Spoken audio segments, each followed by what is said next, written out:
રાજકોટ શહેર બાદ રાજકોટ ગ્રામ્યમાં દીપડાની દહેશત, જ્યાં જસદણ, ગોંડલ, ધોરાજીમાં દીપડાના આટાફેરા વધ્યા।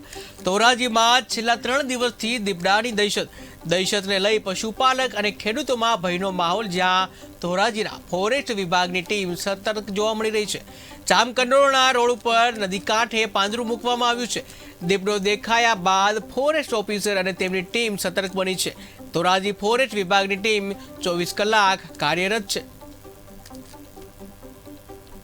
જિલ્લામાં જે રીતે દીપડાની દહેશતને લઈને અત્યારના રાજકોટ જિલ્લાના ગ્રામ્યની જો વાત કરવામાં આવે તો ધોરાજીના જે સફુરા નદી કાંઠાના તમને દ્રશ્યો બતાવી રહ્યો છું કે સીધા જ આપને દ્રશ્યો બતાવી રહ્યો છું કે દીપડાના છે તે આટાફેરા અહીંયા પર છે તે જોવા મળી રહ્યા હતા। ગઈકાલે રાતના છે તે દીપડો દેખાયો હતો અને 2 દિવસ પહેલા પણ છે તે દીપડો અહીંયા ધોરાજી ખાતે છે તે દેખાયો હતો। જ્યારે ગ્રામ્યમાં છે તે અત્યારના દીપડાના છે તે આટાફેરા વધતા હોય છે ત્યારે વન વિભાગ દ્વારા છે તે તાત્કાલિક આ છે તે પાંજરું મૂકવામાં આવ્યું છે।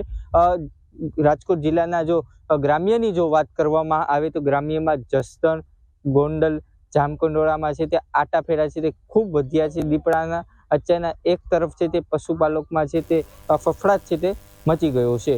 ધ્રુવ મારું, KTV ન્યૂઝ ગુજરાતી, ધોરાજી।